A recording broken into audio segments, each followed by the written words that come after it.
last night we worked more on the chassis, getting it finalized. We actually disassembled it for painting.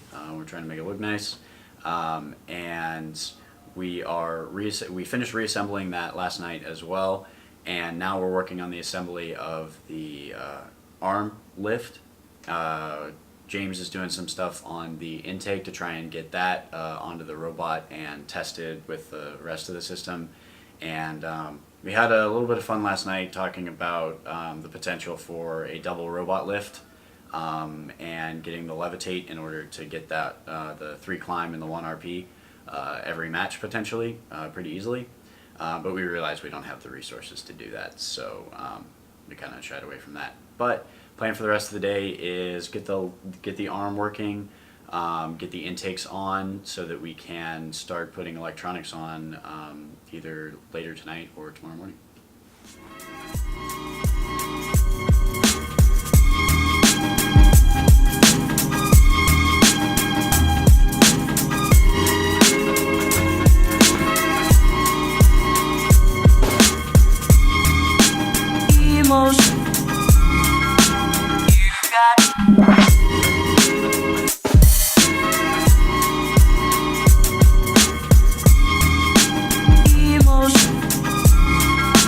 You got oh no no.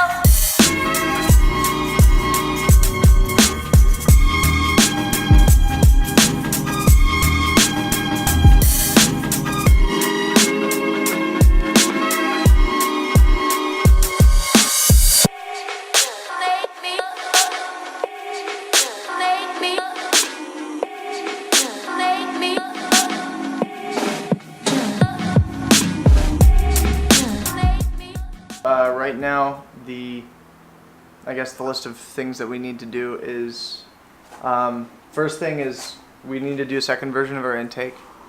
After that, we need to mount our piston that will actuate our arm. Why do you need to do a second version of the intake? After that, we need to do, we need to install all of our upper structure that we already have cut and painted. After that, I guess at that point, the installation of the winch for the climbing system is necessary. And at that point we can worry about our side rollers and our scoring on the scale.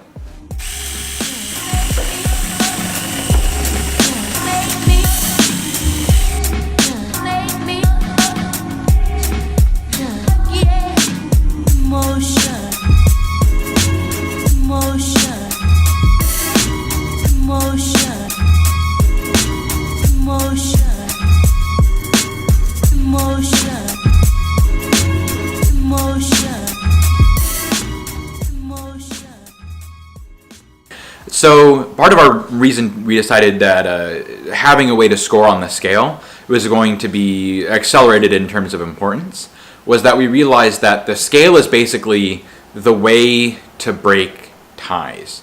Is that if you can't guarantee that you can at least get 1 cube on the scale, you are basically giving up the match in any situation where your opponent can get 1 cube on the scale.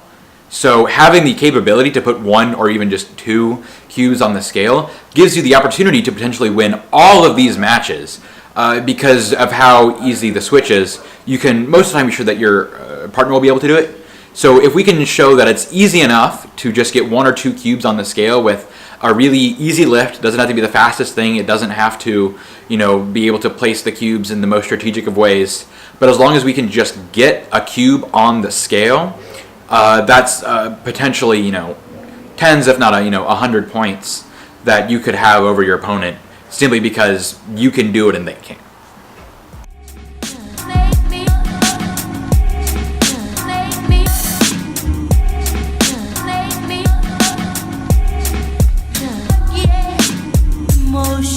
Jeff, what number is that?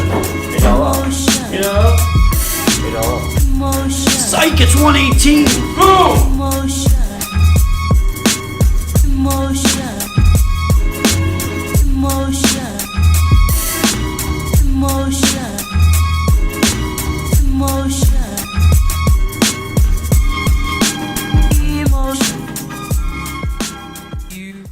it's the evening of the second day, and we've actually gotten a lot of work done today. We took a drive base that we had complete in the morning and added arms and a climber slash cube bringer up to the top of the scale device. Before we go to bed tonight, we're trying to get the electronics and pneumatics done so we can have a robot driving around. A lot of our mechanisms aren't powered yet, but we want to make sure that we have all of that ready to go in the morning. We're looking at a really early morning tomorrow. We have a lot of mechanical work to get done, but I think it'll be good. A big change that we made today was we had prototyped an intake that was static wheels but a flexible arm. We've decided after some more prototyping and looking at things that we need to change that. We're going to take some compliant wheels but make the arms static. So we're waiting on parts, but we're going to test that first thing in the morning and see how that goes.